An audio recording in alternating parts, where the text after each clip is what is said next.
Well, the first thing you do is do not sign it immediately. You need to really read it carefully to make sure you understand all the terms you're agreeing to sign.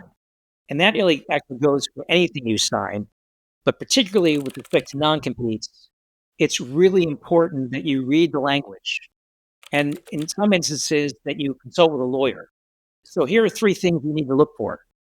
The first thing you need to look for is any restrictions on the time that you're prohibited from engaging in competition with your current employer. So it could be 6 months, it could be 3 months, it could be 2 years. Very important to understand that. The second thing you look at is the geographic scope.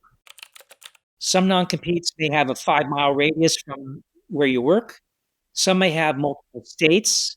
Some might be the United States. So you want to make sure you really understand how far this non-compete restriction goes. And the last thing is you want to make sure you're looking at the restriction in terms of the industry. What are you actually doing for your employer that you're competing with so that when you apply to a new employer, if you're doing different functions that don't really relate to what you did for your current employer, that may be outside of the non-compete. Now, it's important to know your rights and to know what states govern with respect to non-competes. Some states, for example, California, bans almost all non-competes, whereas other states uphold them as being reasonable if they're properly constrained in terms of time and geography. So it's really important to look at that. The last thing I would say is that you want to negotiate if you can.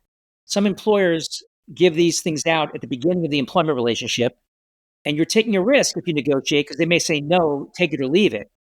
But if it becomes too onerous and you're thinking about your future career plans, it's really important for you to speak to the employer and seeing if they're willing to restrict somewhat the time scope as well as the geographic scope so you're not prohibited from seeking other jobs later if it turns out that your relationship with your current employer doesn't work out. So narrowing the scope is really important. If you have any further questions, I would encourage you to reach out to Eric Siegel Law. We're happy to answer them for you.